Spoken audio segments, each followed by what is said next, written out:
The signal came through the deep space listening post at 0347 hours, ship time. Captain Deho was drinking his third cup of coffee when Lieutenant Boram burst into his quarters without knocking. "Sir, we have something," Boram said, her face pale. "You need to hear this." Deho set down his cup and followed her to the communications room. The small space hummed with electronic equipment, screens showing star charts and signal patterns. Other crew members crowded around the main console. Their faces serious. "Play it again," Deho ordered. The speakers crackled to life. A strange musical voice spoke in broken galactic standard, the universal language used for trade between worlds. The words came slowly, with long pauses. "Help. Please. Kethmori ships. Many ships. We cannot fight. They come to our home. Destroy everything. Please. Anyone. Help us." The message repeated 3 times, then cut to static. "Where did this come from?" Deho asked. "The Viridian system," Boram replied, pointing to a star on the chart. "About 40 light years from here. The signal is weak, probably sent with everything they had." Deho studied the display. He knew about the Viridians from intelligence. Reports. They were peaceful plant-eaters who made beautiful art and spent their time thinking deep thoughts. They had no weapons, no military, nothing to defend themselves with. "The Kethmori Empire," he said quietly. "I thought they were supposed to be civilized." Commander Heejin stepped forward. She was the ship's tactical officer, a small woman with sharp eyes who knew more about alien military capabilities than anyone else in the fleet. "The reports say they are civilized, sir," she said, "but intelligence also says they've been expanding their territory, taking over weak systems without a fight. And the Viridians would be perfect targets," Deho realized. "No defenses, valuable resources, and probably too scared to resist." He looked at the star chart again. The Viridian system was marked in blue, indicating a peaceful, non-aligned world. The Kethmori territory showed as a large red area that had been growing slowly over the past 50 years. "How long would it take us to get there?" he asked. "With the whole fleet? 6 hours in hyperspace," Heejin answered immediately. "But, sir, we don't have orders to intervene in alien conflicts." Deho knew she was right. Earth's policy was clear.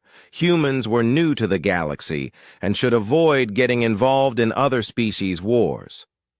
But listening to that desperate message, hearing the fear in the alien voice, made something twist in his stomach. "Get me Admiral Taewu," he ordered. The main screen flickered to life, showing the bridge of the flagship Indomitable. Admiral Taewu sat in his command chair, a tall man with gray hair and tired eyes. Behind him, the bridge buzzed with activity as crew members worked at their stations.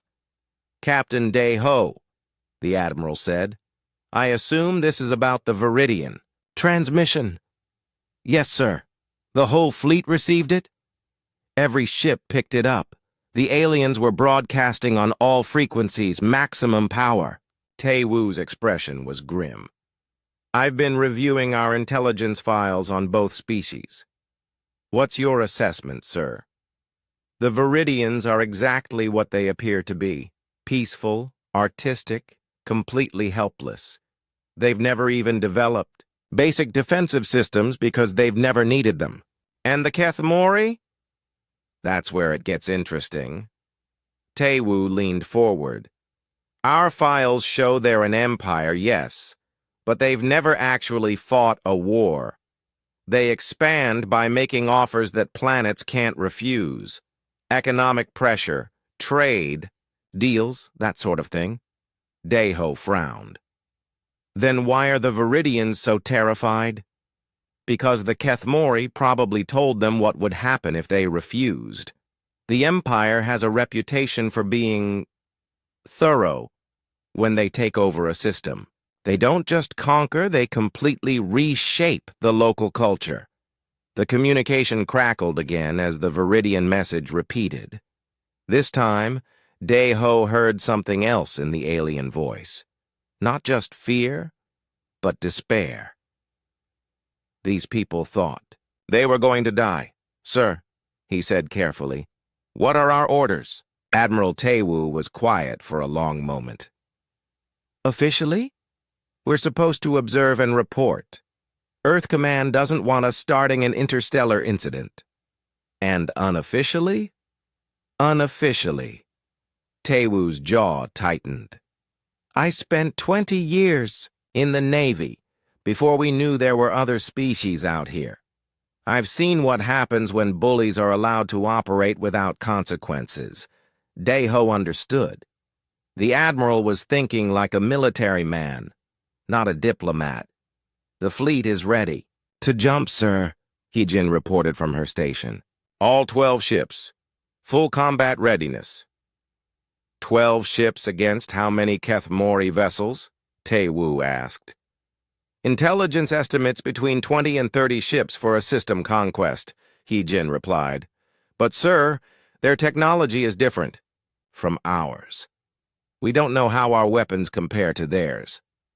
"Only one way to find out," the Admiral said. "All ships, prepare for hyperspace jump. Destination, Viridian system. We'll come in ready for anything." "Sir," Boram interrupted, "we're still receiving the transmission, but it's getting weaker." They listened as the alien voice grew fainter, the pauses longer. The last transmission was barely audible. "Please, no time left. They are here. Help us." Then silence. "That's it," Taewu said grimly. "Whatever's happening there, it's happening now. All ships, jump in 30 seconds. Day-Ho felt the familiar sensation as the ship's hyperspace engines powered up. The stars on the view screen shifted from points of light to streaks as reality bent around them. "Jump complete," the navigation officer reported. "Estimated arrival in Viridian system, 6 hours, 12 minutes. As they raced through hyperspace toward an unknown situation, Day-Ho couldn't shake the feeling that everything was about to change. Humanity had been careful since making contact with the galactic community, always polite, always peaceful. They traded goods and information, shared cultural exchanges, and avoided conflicts. But the Viridians' desperate call had triggered something deeper, something that went back to humanity's roots on Earth. When someone called for help, you answered. When bullies threatened the innocent, you stood up to them. It didn't matter if the victims were human or alien. "Sir," Hyojin said quietly, "what if we're making a mistake? What if this starts a war we can't win?" Day-Ho looked at the tactical display showing their small fleet racing toward an unknown enemy. "Then we'll find out what humans are really made of," he said. The human fleet dropped out of hyperspace at the edge of the Viridian system like wolves entering a peaceful meadow. 12 warships materialized in perfect formation, their hulls dark against the stars, weapon systems already charged and ready. Captain Day-Ho stood on the bridge of his ship, watching the tactical display populate with contacts. What he saw made his blood run cold. 37 alien vessels, reported Lieutenant Boram from her communications station. Most of them are in orbit. "Around the third planet, that's the Viridian homeworld." "Any response to our arrival?" Admiral Taewu's voice came through the fleet communication system. "Nothing yet, sir. But I'm picking up massive communication traffic between the alien ships and the planet's surface." Commander Hyojin studied her tactical screens, her face puzzled. "Sir, something's wrong here. The alien ship formations, they're not military." "What do you mean?" They're arranged in a grid pattern around the planet, perfect spacing, organized in groups. It looks more like a shipping operation than an invasion fleet. Day-Ho moved to look over her shoulder. She was right. The Keth-Mori ships were positioned like they were setting up a blockade, but their spacing was all wrong for a military operation. They looked more like cargo ships waiting to dock. "Try to contact the Viridian government," he ordered Boram. The communications officer worked at her console for several minutes, cycling through different frequencies. Finally, a response came through, but it wasn't what anyone expected. The voice that answered was clearly not Viridian. It was harsh, mechanical, speaking in heavily accented Galactic Standard. "Unknown vessels, you will identify yourselves immediately. This system is under Keth-Mori administration. Leave now or face consequences." Boram looked up at Day-Ho. "Sir, that signal came from the planet, but the voice pattern doesn't match Viridian physiology." The Keth-Mori are already on the surface, Hyojin realized. They've taken over the planet's communications. Before Day-Ho could respond, another voice cut in. This one was musical, frightened, speaking in the same broken Galactic Standard they had heard in the distress call. "Please, don't hurt them. We surrender. We do what you want.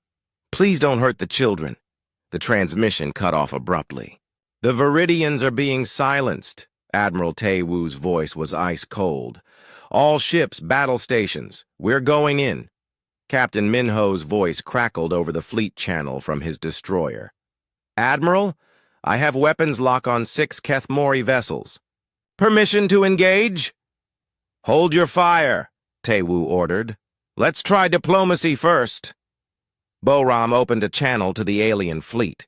"Keth-Mori vessels, this is Admiral Taewoo of the Earth Defense Fleet. We received a distress call from the Viridian government.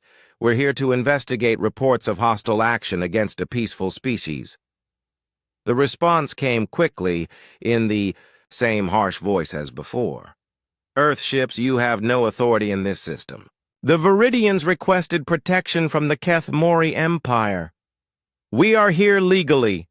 Withdraw immediately." "That's not what we heard," Taewoo replied. "We have a recording of Viridian transmissions calling for help against invasion." There was a long pause. Then a different Keth-Mori voice came on the channel, older and more measured. "I am Admiral Vexathul of the Imperial Fleet. Perhaps there has been some misunderstanding. The Viridians contacted us for assistance with internal security matters. Our presence here is completely legal under galactic law." Hyojin pulled up the tactical display and enhanced it. "Sir, I'm reading energy signatures from the planet's surface. It looks like the Keth-Mori have set up some kind of facilities down there." "What kind of facilities?" "Hard to tell from here, but the power. Readings are consistent with industrial operations. Mining, maybe, or large-scale construction." Day-Ho felt his anger growing. The aliens were strip-mining the Viridian world while claiming they were there to help. "Admiral," he said into his communicator, "I request permission to take a closer look at those surface installations." "Granted. Take your ship and 2 others, but be careful." As Day-Ho's ship moved toward the planet, the Keth-Mori fleet began to shift position. Several alien vessels moved to intercept the human ships. "Human vessels, you will maintain your current position." Admiral Vex-Thul's voice had lost its diplomatic tone. "Any attempt to interfere with our operations will be considered an act of war." "We're not interfering," Day-Ho replied. "We're investigating." "The same thing," Vex-Thul said coldly. That's when everything went wrong. A Keth-Mori cruiser fired a warning shot across the bow of Captain Minho's destroyer. The energy beam was meant to miss, but the universal translator aboard the Soul's Vengeance interpreted the shot as an attack pattern used by human pirates. Minho's response was immediate and devastating. His ship's main plasma cannons lit up space, sending 3 precisely aimed shots into the alien cruiser's engine section. The Keth Mori ship broke apart in a chain of explosions, its hull splitting open like a cracked egg. "All ships engage!" Admiral Taewoo's voice boomed across the fleet channel. The battle that followed was not really a battle at all. It was more like a demonstration of the difference between a species that had spent its entire history fighting wars and a species that had never needed to. The Keth Mori ships were beautiful, elegant vessels designed to impress and intimidate. Their hulls were decorated with artistic patterns, their weapon systems built more for show than for actual combat. They had never faced an enemy that shot back with the intent to kill. Human warships, by contrast, were built by a species that understood violence on a fundamental level. Every line of their design spoke of efficiency, lethality, and the hard-earned lessons of countless wars. When they fired to destroy. Captain Yun-hee's ship disabled 2 Keth Mori vessels with a single barrage. Captain So-young's cruiser punched through the enemy formation like it was made of paper. Within minutes, half the alien fleet was either destroyed or drifting helplessly in space. "Cease fire! Cease fire!" Admiral Vex Thul's voice was desperate now. "We surrender! Please, no more!" The human fleet held its fire but kept weapons trained on the surviving alien ships. "This is Admiral Taewoo. All Keth Mori vessels will power down their weapons and prepare to be boarded. Any attempt to resist will result in your immediate destruction." Down on the planet's surface, Sergeant Major Hae-won was leading the first wave of human Marines. Their dropships had launched during the space battle, streaking through the atmosphere toward the Keth Mori installations. What they found when they landed was not what they expected. The military occupation force turned out to be mostly accountants, engineers, and cultural advisors. The industrial facilities were actually schools, hospitals, and art centers. The Keth Mori weren't strip mining the planet. They were trying to modernize it. But by then, it was too late to stop what they had started. As Hae-won's Marines secured the landing zone, she couldn't shake the feeling that something was very wrong with this whole situation. The aliens weren't fighting back. In fact, most of them seemed more confused than hostile. "Base camp to all units," she radioed. "Sweep and secure, but watch for civilians. Something doesn't add up here." Back in space, Admiral Taewoo was beginning to have the same doubts. The Keth Mori surrender had come too quickly, too easily. These weren't the actions of ruthless conquerors, but the evidence was overwhelming. The aliens had occupied the Viridian system. The Viridians had called for help, and now the human fleet had answered that call in the only way they knew how. The problem was, nobody yet understood that they had just started a galactic war by misunderstanding a simple translation error. The emergency message spread across the galaxy like wildfire. Within hours of the battle in the Viridian system, every major species had received the same desperate transmission from the surviving Keth Mori ships. The humans are not what we thought. They are killers. They destroy without warning, without mercy. Stay away from them. They cannot be reasoned with. On the planet Nexus Prime, headquarters of the Galactic Council, the emergency session had been running for 12 hours straight. Representatives from 50 different species crowded the Great Chamber, their voices rising in panic and confusion. Ambassador Kulana of the Zalithian Collective spoke first, her 4 arms gesturing frantically. "The humans destroyed half the Keth Mori fleet in minutes. Minutes.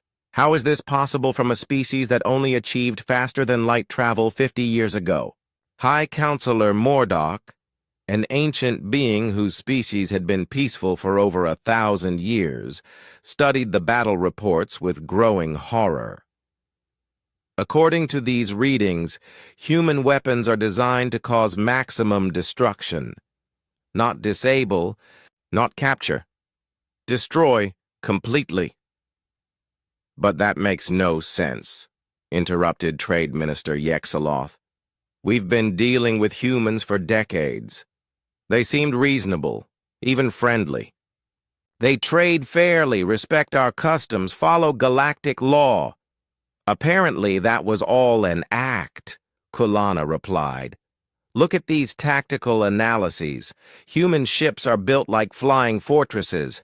Their soldiers wear armor that can withstand energy. Weapons. This is not the technology of explorers or traders. Meanwhile, in the Viridian system, Dr. Sujin was making a disturbing discovery of her own. The human fleet's chief scientist had been examining captured Kethmori equipment, and what she found didn't match the intelligence reports at all. Admiral. "Tae Wu," she said, entering the command center of the Indomitable. "I need to show you something." The Admiral looked up from the tactical displays where he was planning the occupation of the system. "What is it, Doctor?" Sujin placed a Kethmori weapon on the table. It was an elegant device, silver and blue, with smooth curves and soft edges. "This is what the Kethmori soldiers were carrying." Tae Wu picked it up, surprised by how light it was. "Some kind of energy weapon?" "Yes, but look at the power settings." Sujin activated a holographic display showing the weapon's specifications. Maximum output is barely enough to stun a human. It's designed for crowd control, not combat. And, see this? She pointed to several switches. Multiple non-lethal settings, including sleep induction and pain compliance. What are you saying? I'm saying these aren't the weapons of conquerors, sir. They're the tools of police officers. Tae Wu set the weapon down carefully. But the Viridians called for help. They said the Kethmori were going to destroy everything. I know, sir. That's what makes this so confusing. On the planet's surface, Colonel Jae-sung was having his own doubts about the mission. His Marines had secured the main Kethmori facility, expecting to find military command centers and weapon depots. Instead, they had found something that looked more like a government office building. "Sergeant Haewon," he called to his senior non-commissioned officer. "What's the status on the alien prisoners?" 37 Kethmori personnel in custody, sir, Haewon replied. "But, Colonel, most of them aren't soldiers. We've got accountants, engineers, doctors, even some kind of art teacher." "Art teacher?" "Yes, sir. She was working with Viridian children, teaching them new painting techniques. The kids seemed to like her." Jae-sung frowned. "What about their military equipment?" "That's the thing, sir. We haven't found any. No weapon stockpiles, no armor, no military vehicles. The most dangerous thing we've confiscated is a construction laser." "That doesn't make sense. Intelligence said this was an invasion force." "Yes, sir. But it looks more like a cultural exchange program." Across the system, Captain So Young was having her own revelations. As the fleet's intelligence officer, she had been analyzing captured Kethmori communications, and what she found made her stomach turn. The aliens kept referring to something called the Compact, a galactic non-aggression treaty that apparently included Earth. According to their records, humanity had signed it 50 years ago through what the humans had dismissed as a minor diplomatic incident. More disturbing were the Kethmori files on human contact procedures. They were marked as peaceful species, standard cultural integration protocol. The invasion of Viridia wasn't an invasion at all. It was an administrative takeover, the kind the Kethmori had performed hundreds of times with dozens of species. "Captain Deho," she called over the communication system, "I need to speak with you privately." When Deho arrived at the intelligence section, So Young looked like she hadn't slept in days. "Sir, I think we've made a terrible mistake," she said without preamble. "What kind of mistake?" "The kind that starts interstellar wars." She brought up a holographic display showing Kethmori administrative records. "Look at this. The Viridians didn't call for help against an invasion. They called to warn other species to stay away while they negotiated their surrender." Deho stared at the display. "That can't be right." "We heard the message ourselves." "Yes, sir. But look at the translation matrix." She highlighted several sections of text. "The Viridian language has multiple forms for different types of statements. What our computers translated as 'help us' was actually closer to 'avoid us' or 'stay away from us.' You're saying the Viridians were trying to warn us off, not call us for help?" "That's exactly what I'm saying, sir. And there's more." She brought up another file. "The Kethmori integration process is voluntary. Planets that join the Empire get access to advanced technology, medical care, education. It's actually a pretty good deal." Deho sat down heavily. "So we just attacked a legitimate government operation because our translation computers got confused?" "It gets worse, sir. According to these files, attacking a member species of the Galactic Council without provocation is considered an act of total war. By galactic law, every species in the Council is now obligated to defend the Kethmori against us." The implications hit Deho like a physical blow. Humanity had just declared war on most of the known galaxy because of a translation error. "Have you told Admiral Tae Woo about this?" "Not yet, sir. I wanted to be sure first." "We need to tell him now." But before they could contact the Admiral, Bo-Ram's voice echoed through the ship's communication system. "All hands, prepare for incoming hyperspace signatures. Large fleet approaching from the galactic core." On the bridge, the tactical display lit up with new contacts. Dozens of them. Then hundreds. Ships from species humanity had never seen before, all converging on the Viridian system. "Admiral," Hyejin reported, her voice tight with fear, "I'm reading over 300 vessels, multiple species, all broadcasting Galactic Council identification codes." Admiral Tae Woo's face appeared on the main screen, grim and determined. "All ships, battle stations. It looks like we're about to find out what we're really up against."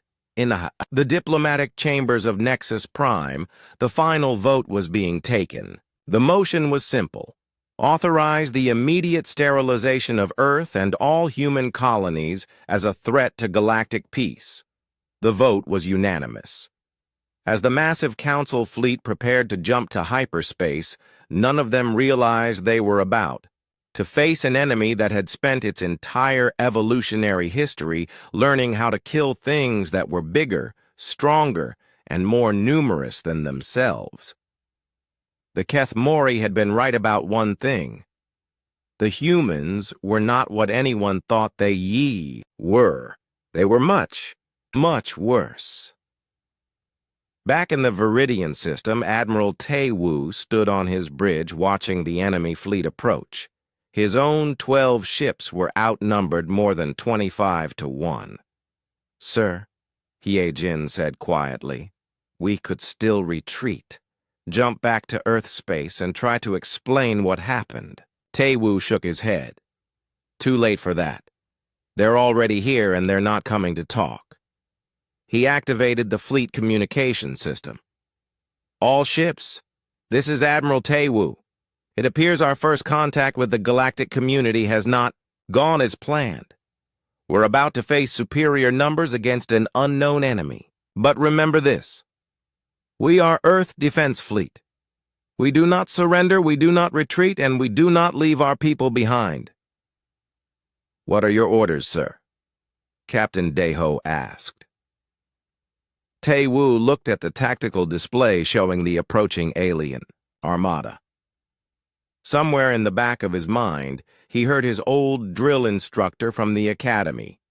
When you're outnumbered and outgunned, there's only one thing left to do. All ships, he said calmly, attack. The second battle in the Viridian system lasted exactly 43 minutes. When it was over, the Galactic Council fleet was nothing more than burning wreckage floating in space, and the surviving alien commanders were sending panicked messages across the galaxy. Admiral Tae-woo stood on the bridge of the Indomitable, watching rescue shuttles pick up alien survivors from the debris field. His own fleet had suffered damage, but all 12 ships were still operational. The enemy had brought over 300 vessels, representing 15 different species. Less than 50 had escaped. "Admiral," Commander Hyojin reported, "we're receiving surrender requests from the remaining alien ships. They're asking for mercy." The word felt strange in the context of what had just happened. Mercy was something you showed to a defeated enemy, not something you expected from a species that had just proven they could destroy entire fleets without breaking sweat. "Grant it," Tae-woo said quietly. "Take their surrenders and give medical aid to survivors. We're not pirates." But across the galaxy, the news of the battle was being interpreted very differently. To species that had lived in peace for thousands of years, the human victory wasn't just unexpected, it was impossible. How could 12 ships defeat 300?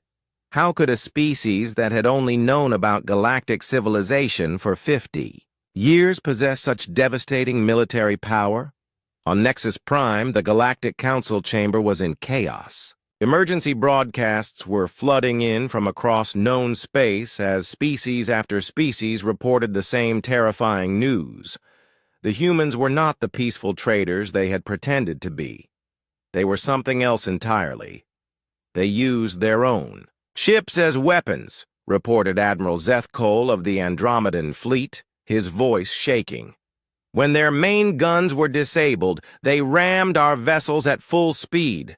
They turned their escape pods into guided missiles. I've never seen anything like it."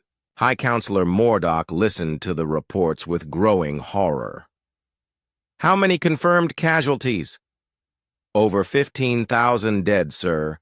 Another 30,000 wounded or missing. And human losses, according to their own reports, 47. Killed in action, 112 wounded." The chamber fell silent. The mathematics were impossible to ignore. 15,000 alien deaths versus 47 human deaths. It wasn't a battle. It was a slaughter. Trade Minister Yexloth spoke into the silence. What kind of species fights like that? What kind of world produces such monsters? The answer came from an unexpected source. Dr. Nalthor, the Council's chief xenobiologist, had been studying human cultural files for hours. What he found painted a picture that chilled him to his core. "Honored counselors," he said, activating a holographic display. "I believe I understand what we're dealing with. Earth is what we would classify as a Class 2 death world." Gasps echoed through the chamber. Class 2 worlds were theoretical nightmares, planets so hostile that complex life should be impossible. The Council had never found a single species that had evolved on such a world. "The surface gravity is 1.5 times galactic standard," Dr. Nalthor continued. "The atmosphere contains oxygen at concentrations that would be toxic to most. Species. The planet experiences regular mass extinction events, asteroid impacts, volcanic eruptions, ice ages, and the native life forms. He paused, bringing up images from human nature documentaries. The council representatives recoiled in horror at scenes of predators hunting prey, pack animals coordinating attacks, creatures fighting to the death over territory and mates. Everything on that world is designed to kill or be killed, Dr. Nalthor explained. The humans didn't develop weapons and military tactics because they wanted to conquer other species. They developed them because their own planet was trying to kill them every single day. But they seemed so peaceful, Kulana protested. Our diplomats reported that humans were friendly, curious, eager to learn about other cultures, because they had no reason to see us as threats, Dr. Nalthor replied. Think about it. To a species that evolved alongside creatures that could kill them with claws and teeth, what threat could we possibly represent? We must have seemed as harmless as children to them. Then why did they attack the Kethmori? Because they thought the Kethmori were threatening an innocent species. From their perspective, they were protecting the weak from the strong. It's probably a fundamental instinct for them. The implications were staggering. Humanity wasn't a malicious aggressor. They were protectors with the ability to back up their protective instincts with overwhelming force. What do we do? Mordock asked finally. We survive, Dr. Nalthor said simply, because the alternative is extinction. Meanwhile, in Earth space, President Kyung-min was dealing with his own crisis.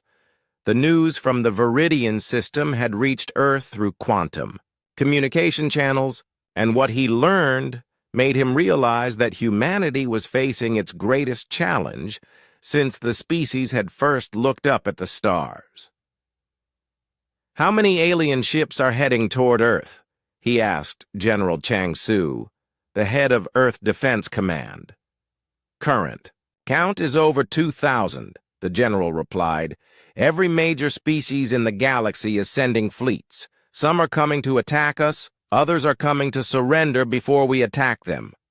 And our defensive capabilities? Admiral Ki Moon assures me that Sol Defense can handle anything the aliens throw at us. But, sir, we're talking about starting a war with the entire galaxy.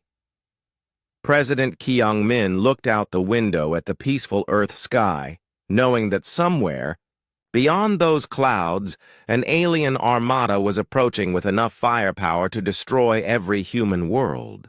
What's Admiral Taewoo's situation? Complicated. He's occupying the Viridian system with 12 ships, surrounded by alien refugees and trying to figure out why everyone in the galaxy suddenly wants to kill us. And the real reason we attacked the Kethmori? Translation error. We thought we were answering a distress call. Turns out we were ignoring a warning to stay away from a peaceful administrative transition. The president sat down heavily. In less than 24 hours, humanity had gone from being a minor species on the galactic stage to the most feared military force in known space. And it was all because their computers had misunderstood an alien cry for help. Sir, General Chang-Su continued, there's something else. Our deep space monitoring stations are picking up massive military buildups across alien space. It looks like every species with a military is mobilizing for war.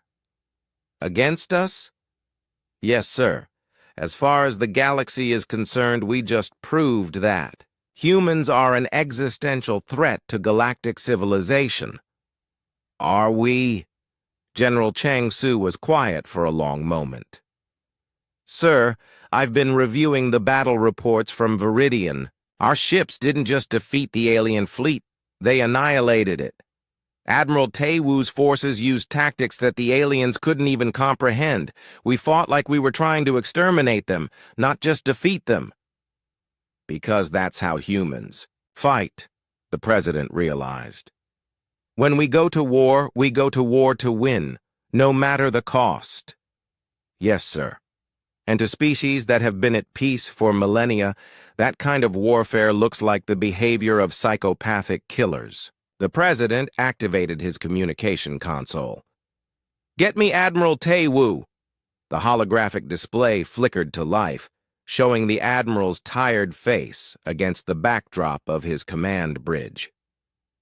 "Mr. President," Tae-woo said, "I assume you've been briefed on our situation?" "I have. What's your assessment?"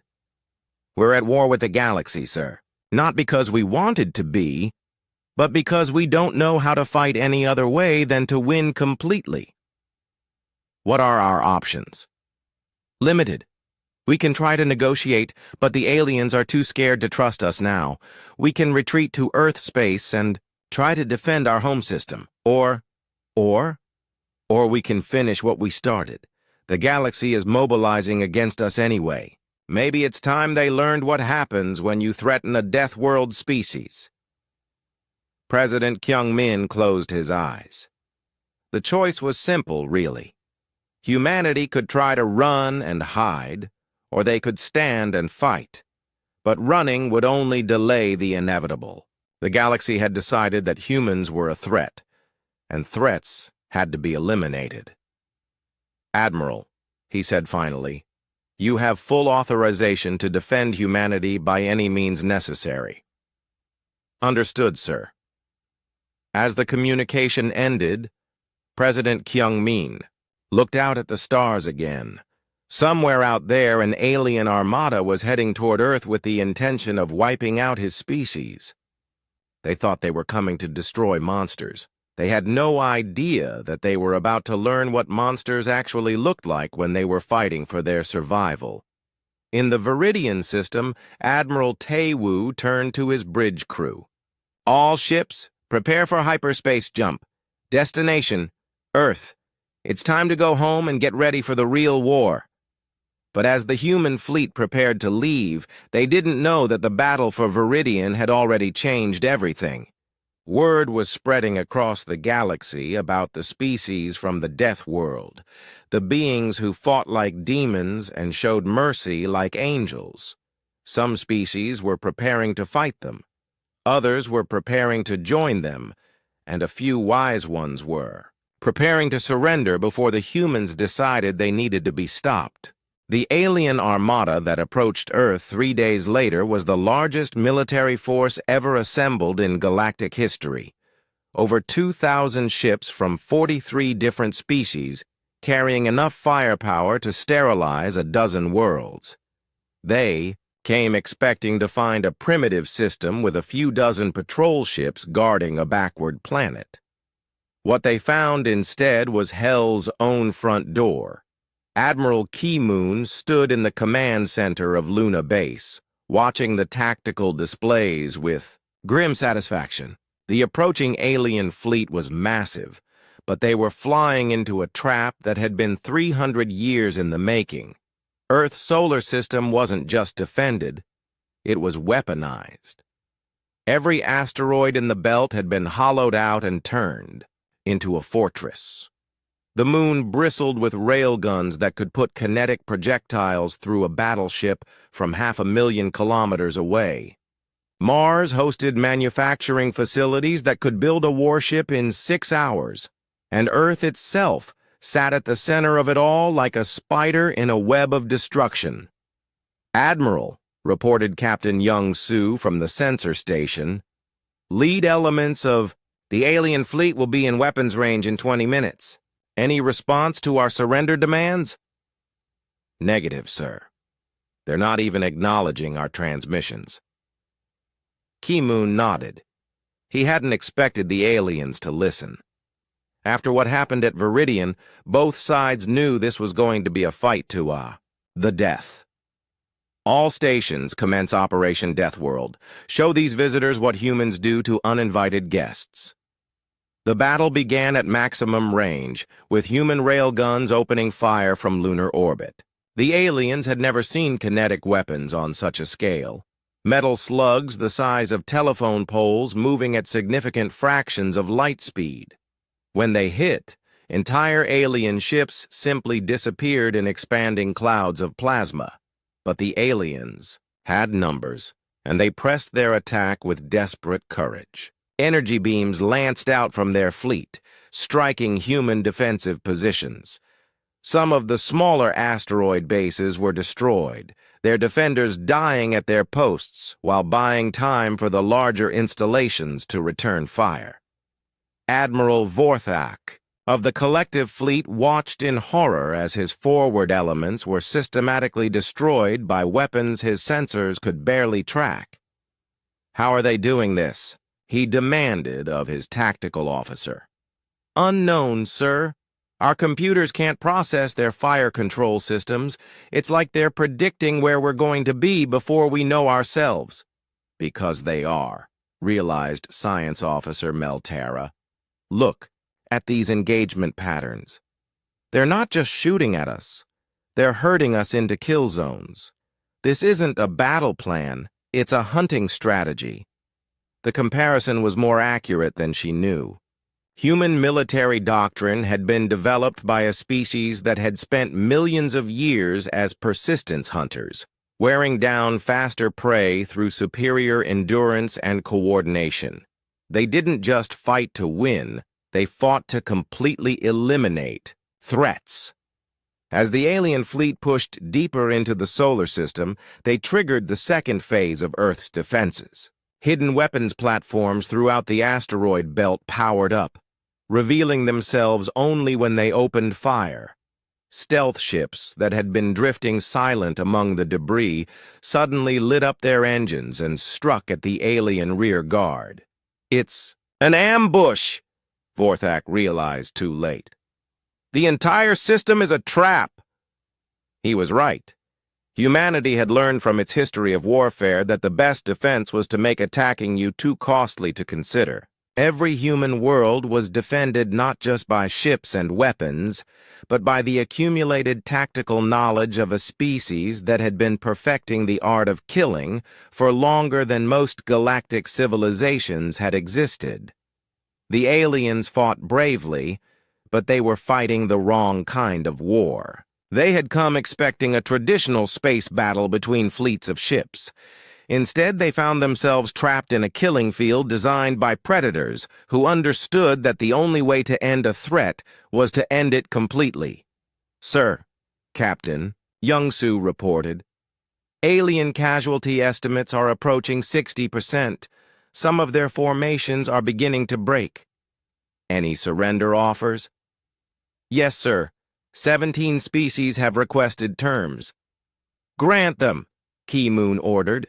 "Standard conditions, immediate withdrawal and recognition of human territorial sovereignty." But even as some alien fleets surrendered, others pressed their attacks with increasing desperation. They knew that if humanity survived this battle, the balance of power in the galaxy would be forever changed. The fight raged for 6 hours, moving from the outer system toward Earth itself. By the time the surviving alien ships reached Mars orbit, less than 300 of the original 2,000 remained operational. That's when they learned what a truly militarized human world looked like. Mars had been humanity's first colonial success, but it had also been humanity's first military laboratory. For 2 centuries, human engineers had used the Red Planet to test weapons and tactics too dangerous for Earth. When the alien fleet approached, Mars revealed itself to be one massive weapons platform. The planet's surface erupted with defensive fire. Orbital bombardment platforms rose from hidden silos. The 2 small moons turned out to be disguised battle stations. And from the planet's military shipyards came the sight that finally broke the alien fleet's will to fight: fresh human warships, built specifically for this battle, emerging ready for combat. Admiral Vorthak stared at his tactical display in despair. His species had sent their greatest fleet to destroy humanity, and humanity had treated it like a training exercise. "All ships," he transmitted on the fleet frequency, "cease fire. Request immediate surrender terms." The response came from Admiral Kai Moon himself. "Alien fleet, you came here to destroy our home. You have failed. Surrender is granted, but on our terms. You will withdraw immediately and carry this message to your governments. Humanity is not your enemy, but we will not tolerate threats to our people or our allies." "Understood," Vorthak replied. "But what of the Galactic Council? What of galactic law?" "We'll discuss that when we're all ready to talk like civilized beings," Ki Moon answered. "For now, take your survivors and go home." As the broken remnants of the Galactic Armada limped away from Earth, Admiral Tae-woo was arriving in the Viridian system with reinforcements. The situation there had changed dramatically while he was gone.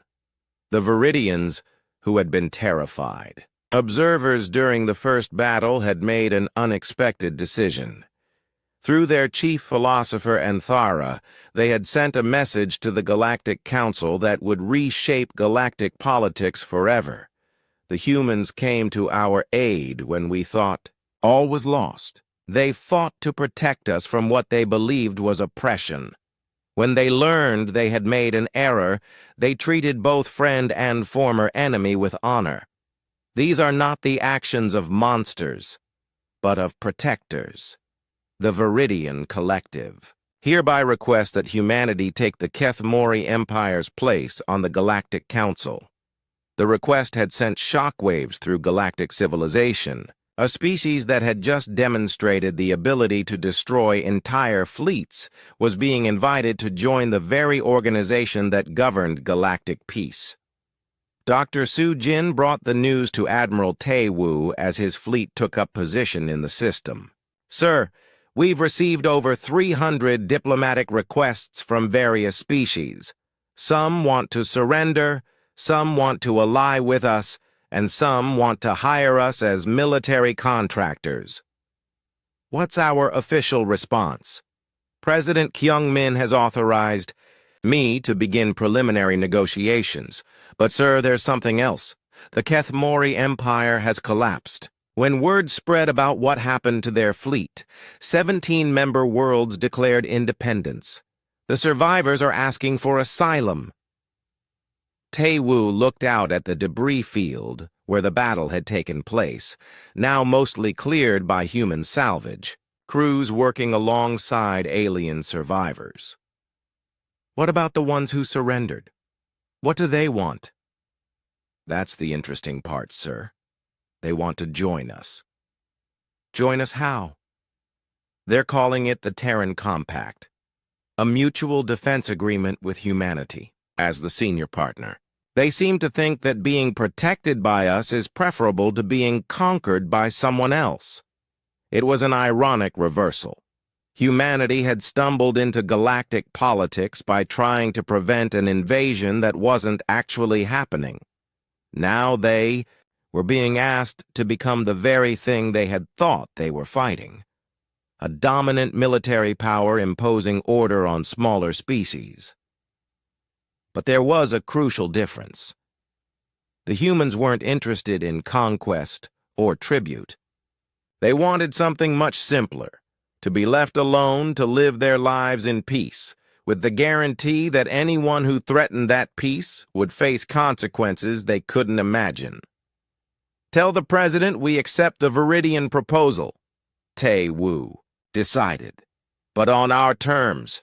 No more misunderstandings, no more translation errors. If we're going to be responsible for galactic peace, we're going to do it the human way, which is simple rules fairly applied. Don't attack peaceful species, don't threaten those under our protection, don't start wars you can't finish." He paused, looking at the tactical display showing the growing fleet of human and allied vessels. "And understand that if you break those rules, you're not just fighting a government or an army. You're fighting a species that spent its entire evolution learning how to kill things that were bigger and stronger than it was. 3 months later, the Galactic Council convened its first session with humanity as a member species, the Great Chamber on Nexus Prime.